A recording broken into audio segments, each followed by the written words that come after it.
नमस्कार। मैं doctor Meenakshi Verma convent senior secondary smart school feel खाना पटियाला में कार्यरत हूँ। प्रिय विद्यार्थियों, ये बड़ा ही चुनौतीपूर्ण समय है। ऐसे समय में आपको ऑनलाइन माध्यमों से गुणवत्तापरक शिक्षा उपलब्ध कराने के लिए हम लोग संकल्पबद्ध हैं। और इसी कड़ी में आज मैं आपको एक कविता पढ़ाने जा रही हूँ। आपकी पुस्तक 7वीं कक्षा में से। कविता का नाम है भारत के कोने कोने से। और बच्चों, इस कविता के कवि हैं डॉक्टर हरिवंश राय बच्चन। मैं आपको कवि परिचय दूंगी, लेकिन थोड़ा सा पहले मैं इस कविता के बारे में बात करती हूँ। बच्चों, आप बहुत ही खुश नसीब हो। आप भारत जैसे देश में रह रहे हो। एक ऐसा देश संतों, ऋषियों, महात्माओं, महान पुरुषों का देश है। ये बड़ी ही पावन भूमि है। और विश्व का, अगर आज की बात करें तो ये विश्व का सबसे बड़ा लोकतंत्र है। और क्षेत्रफल की दृष्टि से 7वें स्थान पर है और जनसंख्या की दृष्टि से दूसरे स्थान पर। किसी तरह की अपने देश में कोई कमी नहीं है। हर प्रकार के खनिज पदार्थ हैं हमारे पास, प्राकृतिक संसाधन हैं हमारे पास, सुविधाएं हैं हर प्रकार की। हालांकि हमारे देश में विभिन्न प्रदेशों में भिन्न भिन्न धर्मों, जातियों, संस्कृतियों, खान पान, रहन सहन के लोग हैं सभी। लेकिन उसके बावजूद सबसे पहले भारतीय हैं। यही हमारी पहचान है। अगर हम बच्चों बात करें तो भारत की जो युवा शक्ति है वो भारत के पास 50% के करीब युवा शक्ति भारत के पास है। और यही युवा शक्ति जो है भारत को बहुत आगे ले जा सकती है। और वो सब आप हो बच्चों। भारत की युवा शक्ति, भारत का जोश, भारत की तरक्की का रास्ता। और भारत के कवि, लेखक, विद्वान, महापुरुष सबकी दृष्टि आपकी ओर ही है कि आप इस स्वतंत्र भारत को, इस अखंड भारत को और ऊंचाइयों पर ले जाओगे और तरक्की की राह पर लेकर जाओगे। हमारी जो कविता है भारत के कोने कोने से, इस कविता के कवि डॉक्टर हरिवंश राय बच्चन जी हैं।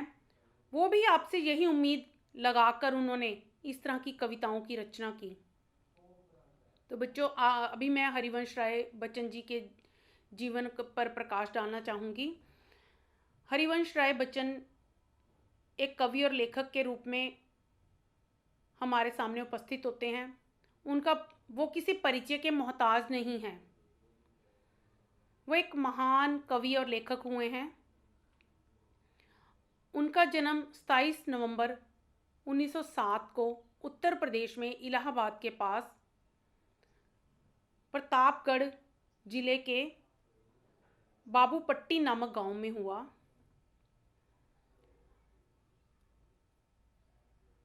उनके पिता प्रताप नारायण श्रीवास्तव थे और माता सरस्वती देवी।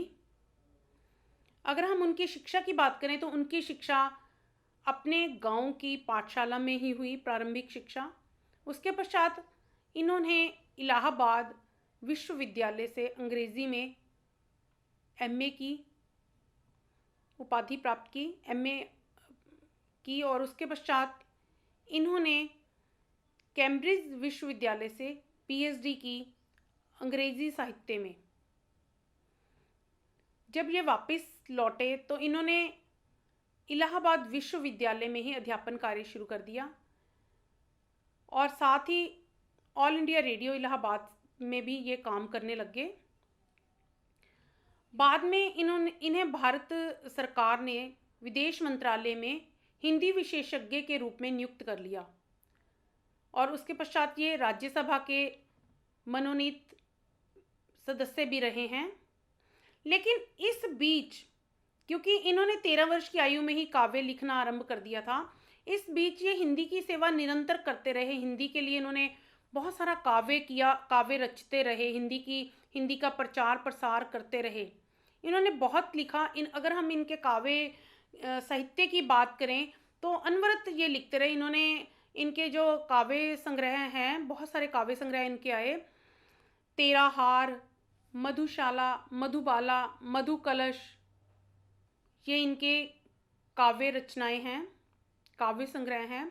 इसके अलावा इन्होंने शेक्सपियर के नाटकों का भी जो है अनुवाद किया और इसके साथ इन्होंने आत्मकथा लिखी जो 4 भागों में प्रकाशित हुई।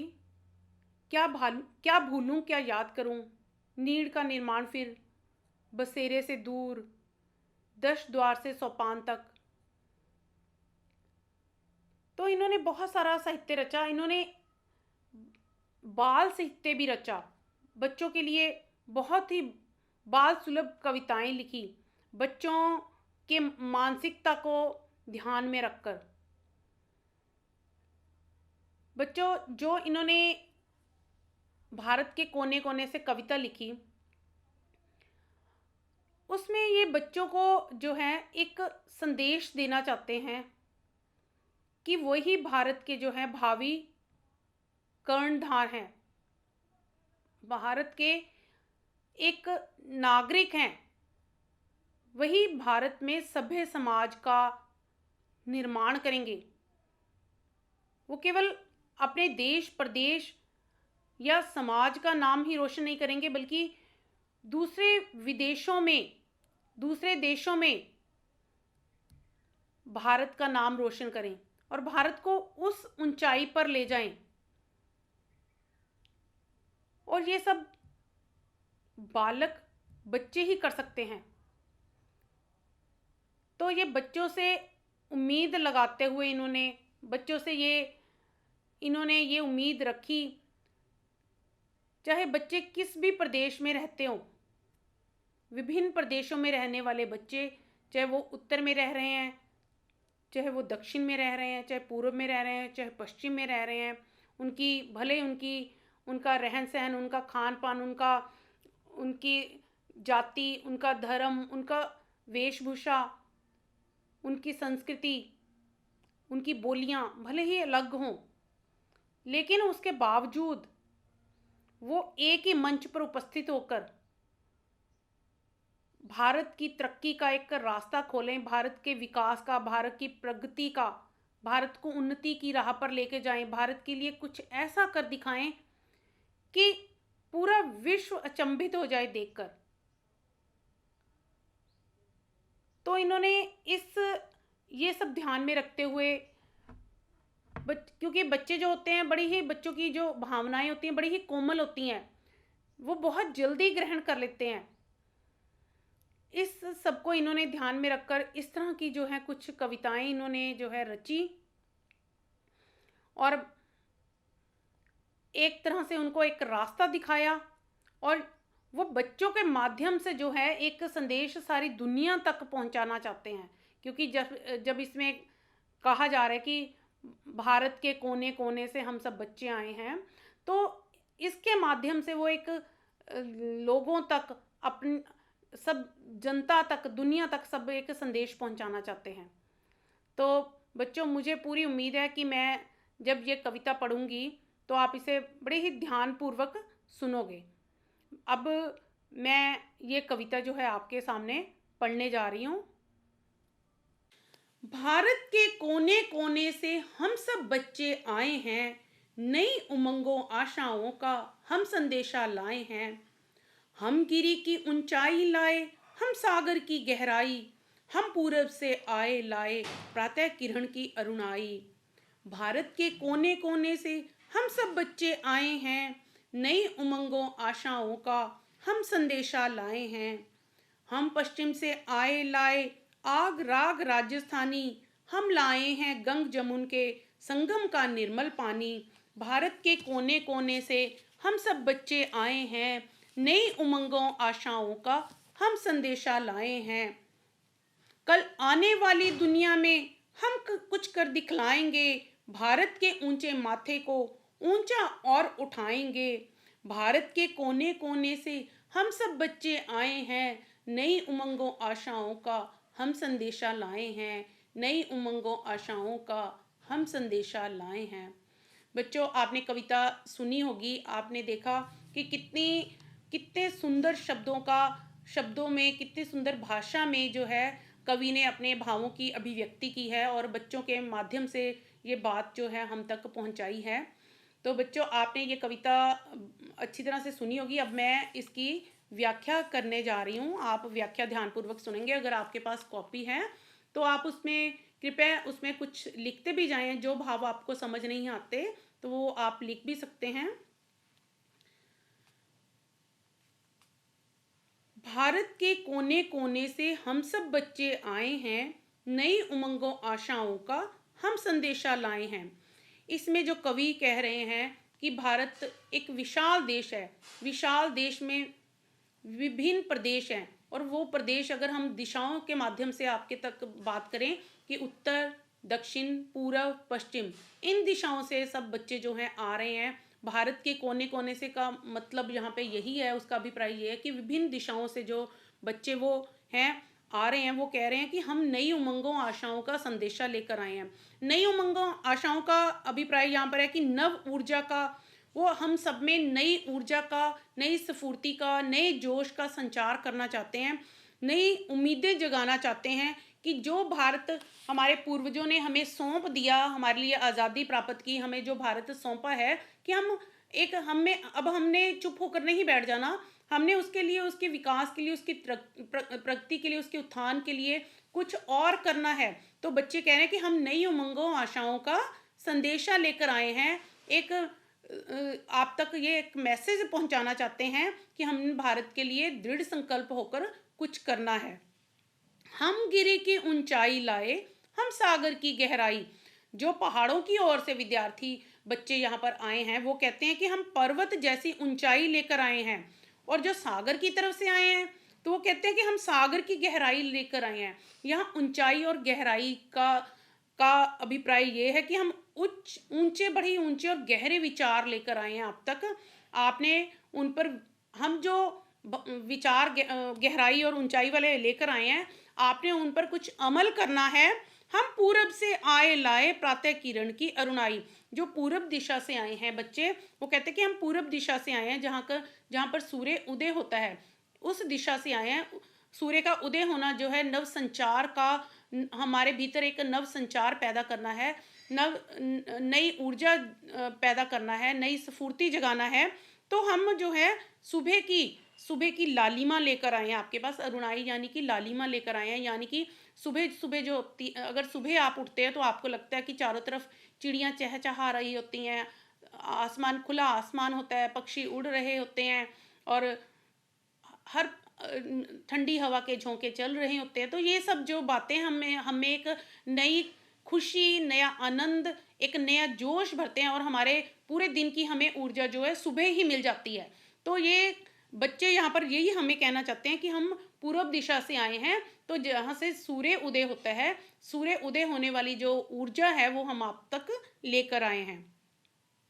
हम पश्चिम से आए लाए आग राग राजस्थानी, कि हम जो बच्चे पश्चिम दिशा से आए हैं तो वो कहते हैं कि हम पश्चिम की दिशा से आए हैं और हम आग राग राजस्थानी लेके आए हैं। यहाँ पर आग का मतलब कि वहाँ का जोश लेकर आए हैं, वहाँ का प्रेम लेकर आए हैं, हम प्रेम के गीत लेकर आए हैं। और राग राजस्थानी का अभिप्राय, यहाँ की राग मतलब रागों से अभिप्राय है, इसका मतलब राग यानी कि संगीत। राजस्थान जो है, जयपुर घराना अपने संगीत के लिए जो है बहुत प्रसिद्ध है। तो हम वहाँ के वहाँ का जो है, हम संगीत के माध्यम से आप तक अपनी बात पहुँचाना चाहते हैं कि हम भारत के लोग जो हैं, भारत को और भी इसके लिए सुदृढ़ होकर, इसके लिए मजबूती से कुछ और कार्य करें, अपने देश के विकास के लिए, तरक्की के लिए, यहाँ पर सद्भावना बनाए रखने के लिए, यहाँ की एकता के लिए, यहाँ की अखंडता के लिए। तो यहाँ पर आग राग राजस्थानी का अभिप्राय ये है। हम लाए हैं गंग जमुन के संगम का निर्मल पानी। अगर अब बच्चे कह रहे हैं कि अगर जो बच्चे गंगा की तरफ से आए हैं कि हम गंगा और यमुना, कितनी पवित्र नदी है गंगा, तो हम गंगा यमुना के संगम का, प्रयागराज का जो है पानी, वो लेकर आए हैं। कौन सा पानी? एक आम पानी नहीं, बल्कि एक शुद्ध पानी, एक खाली नदी का पानी नहीं है, गंगा जो पवित्र नदी है उसका जो है हम पानी जो है जल लेकर आए हैं, ताकि उस जल में आपके विचार, आपकी भावनाएं, आपके उद्गार सब शुद्ध हो जाएं और आप भारत के लिए सोचें, समझें, कुछ करें। भारत के कोने कोने से हम सब बच्चे आए हैं, नई उमंगों आशाओं का हम संदेशा लाए हैं। तो यहाँ पर कवि फिर वही बात कर रहे हैं कि भारत के कोने कोने से, भारत के विभिन्न प्रदेशों से, उत्तर, पूरब, दक्षिण, पश्चिम से जो बच्चे आए हैं, वो यही नई उमंगों आशाओं का हमारे सामने एक संदेश लेकर आए हैं, हम तक ये पहुंचाना चाहते हैं अपना संदेश। कल आने वाली दुनिया में हम कुछ कर दिखलाएंगे, भारत के ऊंचे माथे को ऊंचा और उठाएंगे। कि हमारा जो भारत है, हम आने वाली दुनिया में, जो आने वाला युग है, आने वाला समय है, उसमें हम दुनिया में, पूरे विश्व में भारत के लिए हम कुछ करना चाहते हैं। हम भारत का नाम रोशन करना चाहते हैं। भारत का ऊंचा माथा जो हमारे पूर्वजों ने, हमसे पहले लोगों ने जो भारत के लिए किया, हम उससे बढ़कर ऐसा कुछ कार्य करना चाहते हैं, तो ताकि भारत का नाम ऊंचा हो जाए। चाहे वो हम शिक्षा ग्रहण करके एक अच्छे डॉक्टर बनकर, एक अच्छे इंजीनियर बनकर, एक अच्छे नागरिक बनकर, एक अच्छा किसान बनकर, एक अच्छा व्यापारी बनकर, एक अच्छा नेता बनकर हम भारत कुछ ऐसा काम करना चाहते हैं, एक कुछ अच्छे वैज्ञानिक बनकर हम कुछ ऐसा काम करना चाहते हैं, ताकि भारत का नाम जो है पूरे विश्व में, पूरे जगत में, पूरे जग में जो है भारत का नाम पूरी सृष्टि में चमके, ताकि लोगों को पता चले कि भारत जो पहले था उससे भी बढ़कर विद्यार्थियों ने, वहाँ के बच्चों ने ऐसे काम किए कि भारत का नाम जो है रोशन कर दिया। तो यहाँ पे और ये बच्चे जो हैं अपना संदेश जो है हम बड़ों तक पहुँचा रहे हैं कि हम भारत के कोने कोने से आए हैं और नई उमंगों आशाओं का संदेशा लेकर आए हैं। कि हम नई उमंगें, नई आशाएं, क्योंकि हम बच्चे हैं, हम अपरिपक्व होते हैं, हम जो भी हमें दिया जाता है वो हम जल्दी से ग्रहण कर लेते हैं। तो ये चीज़ें आप भी, क्योंकि आप अभी परिपक्व हो, आप वो वैसे नहीं ग्रहण कर पाएंगे जैसे हमने कर रहे हैं। तो बड़ों को ये एक तरह से संदेश दे रहे हैं, सारी दुनिया को, सारे लोगों को ये संदेश दे रहे हैं कि आप भी हमारी तरह ही सोचें, आप भी, क्योंकि भारत में कहीं ना कहीं बहुत सारी समस्याएं हैं, चाहे वो सांप्रदायिकता के नाम पर, जातिवाद के नाम पर, भाषावाद के नाम पर कहीं ना कहीं लड़ाई झगड़े, दंगे फसाद होते रहते हैं। तो उन चीज़ों से हम दूर हटकर विभिन्न प्रदेशों के बच्चे जो हैं हम पर यही हमें संदेश दे रहे हैं कि उन चीज़ों से, उन लड़ाई झगड़ों से, उन दंगे फसाद से दूर हटकर हम भारत की एकता, भारत की अखंडता, भारत की सद्भावना के बारे में सोचें कि हमने भारत को कैसे तरक्की प्रगति के पथ पर लेकर जाना है, कैसे भारत का जो है विकास करना है और भारत का नाम जो है ऊंचा करना है। भारत को एक भारत श्रेष्ठ भारत बनाना है, भारत को एक भारत सर्वोच्च भारत बनाना है। इस तरह का हम कुछ काम करें। आइए हम सब बच्चे, बूढ़े, जवान, स्त्री, पुरुष, सब भारत के लोग जो है मिलकर ये काम करें। आप हमारा इस कार्य में साथ दें। तो ये बच्चों का संदेश हम तक पहुंच गया है और ये संदेश जिन बच्चों तक नहीं पहुंचा उन तक भी पहुंच गया होगा। धन्यवाद बच्चों, आपने ये कविता सुनी, समझी। बच्चों, हमने कविता पढ़ी भारत के कोने कोने से, उसके पश्चात उसकी व्याख्या भी की। अब इसका अभ्यास कार्य जो है मैं आपके सामने प्रस्तुत करने जा रही हूँ।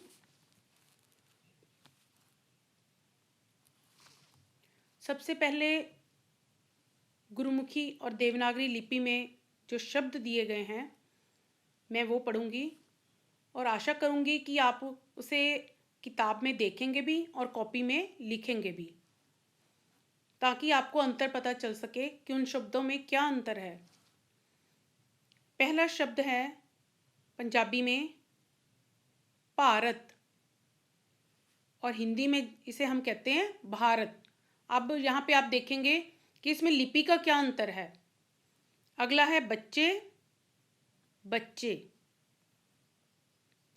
संदेशा, संदेशा, दुनिया, दुनिया, पानी, पानी, गंगा, गंगा, पूरब, पूरब, किरण, किरण।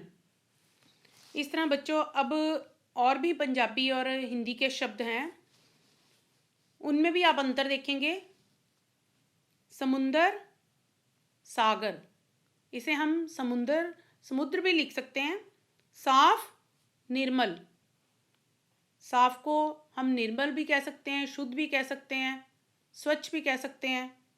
सवेरा, प्रातः, प्रातः को हम सुबह, सवेर भी कह सकते हैं। पर्वत, गिरी, लाली, अरुणाई, अग, आग, आस, आशा, मेल, संगम।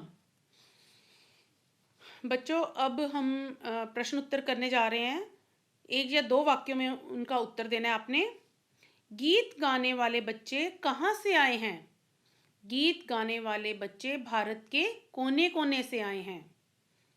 वे बच्चे क्या संदेश लेकर आए हैं? वे बच्चे नई उमंगों और आशाओं का संदेश लेकर आए हैं। कविता में गिरी और सागर का क्या अर्थ है? गिरी का अर्थ है पर्वत या पहाड़, सागर का अर्थ है समुद्र, सिंधु। बच्चे अपने देश के लिए क्या करना चाहते हैं? बच्चे अपने देश के ऊंचे माथे को और ऊंचा उठाना चाहते हैं। अब है 4-5 पंक्तियों में आपने उत्तर देना है। नई उमंगों और आशाओं से कवि का क्या भाव है? नई उमंगों और आशाओं से कवि का भाव है कि नई उम्मीदें, कुछ ऐसा देश के लिए करना कि लोगों के बीच में वो नई उमंग, नया उत्साह, नया जोश पैदा हो जाए। देश के लिए सब एकजुट होकर कार्य करने के लिए, देश की प्रगति के लिए, देश के विकास के लिए जुट जाएं। तो नई उमंग और आशाओं का अभिप्राय ये है कि व्यक्ति के भीतर जो उमंग है उसमें कुछ नयापन लेके आना, नया जोश भरना, उनमें नई उमंग पैदा करना। कल आने वाली दुनिया में हम कुछ कर दिखलाएंगे, भारत के ऊंचे माथे को ऊंचा और उठाएंगे। ये बच्चों हमने इन पंक्तियों की व्याख्या पहले भी कर ली है, आप खुद कर सकते हैं ये। अब है भाववाचक संज्ञा बनाएं। भाववाचक संज्ञा बनाएं के लिए मैंने तैयार किया हुआ है, लेकिन उससे पहले मैं थोड़ा सा आपको बताना चाहूँगी कि भाववाचक संज्ञा, जैसे हम संज्ञा पढ़ते हैं कि संज्ञा के 3 भेद होते हैं, व्यक्तिवाचक संज्ञा, जातिवाचक संज्ञा, भाववाचक संज्ञा। एक संज्ञा तो वो होती है जैसे सुख, दुख, और दूसरी संज्ञा होती है जो हम बनाते हैं। कैसे बनाते हैं कि जब हम जातिवाचक संज्ञा से उसे बना सकते हैं, सर्वनाम से बना सकते हैं, विशेषण से बना सकते हैं, क्रिया से बना सकते हैं, उसमें कोई प्रत्यय लगाकर, या फिर अव्यय शब्दों के पीछे भी हम प्रत्यय लगाकर कोई जो है हम भाववाचक संज्ञा बना सकते हैं। इसका अगर आप विस्तार से पढ़ेंगे तो आपकी कक्षा में इसे पर बहुत ज़्यादा विस्तार से पढ़ाया जाएगा, लेकिन अभी मैं उन शब्दों की ही चर्चा करूंगी जो हमने यहाँ पर इस किताब में आए हैं। तो ये देखिए, ये है भाववाचक संज्ञा। पहला शब्द है ऊंचा, जो कि विशेषण है, उसका बनेगा ऊंचाई। दूसरा शब्द है गहरा, गहरा भी विशेषण है, उसकी भाववाचक संज्ञा बनेगी गहराई। और तीसरा है अरुण, उसकी भाववाचक संज्ञा बनेगी अरुणाई। बच्चों आपने ध्यानपूर्वक देखा कि किस प्रकार से हमने इसको लिखना है। तो आगे है समान अर्थ वाले शब्द, जिनको हम पर्यायवाची शब्द भी कह देते हैं। समान अर्थ वाले शब्द,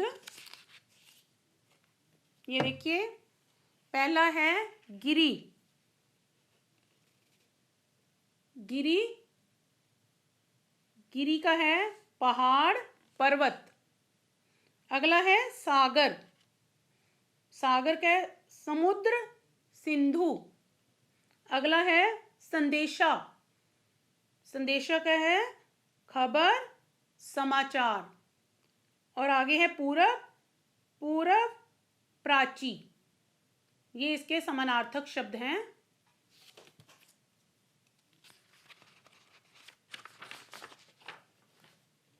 और भी हैं समानार्थक शब्द, जैसे दुनिया, दुनिया का है संसार, विश्व, जग, जगत। माथा, मस्तक, ललाट। मैंने यहाँ पे दो दो ही लिखे हैं, लेकिन इसके बहुत सारे पर्यायवाची होते हैं, जैसे इसको भाल भी कह देते हैं। किरण, कर, अंशु। आगे है पानी, उसका है जल, नीर। आगे है प्रातः, प्रातः का है सुबह, सवेरा। बच्चों आपको समझ आ रहे हैं, मुझे पता है आपको समझ आ रहे होंगे, और ध्यानपूर्वक देखें और सुनें और समझें। आगे हैं बहुवचन बनाएं। बहुवचन, एक वचन से बहुवचन बनाना। ये बच्चों ये देखिए, ये है आशा का बहुवचन बनेगा आशाएं। उमंग से बनेगा उमंगें। आपने यहाँ पे ध्यान रखना है कि आपने उमंगे हैं तो यहाँ बिंदु का प्रयोग करना है। संदेश, संदेश का संदेश ही रह सकता है, साथ में संदेशे भी। आपने वाक्य के अनुरूप देखना है कि वहां पर आपने संदेश का प्रयोग करना है। वाक्य में किस तरह का प्रयोग हो रहा है, यह संदेशे। अगला है ऊंचा। ऊंचा का बनेगा ऊंचे। कोना, कोने। बच्चा, बच्चे।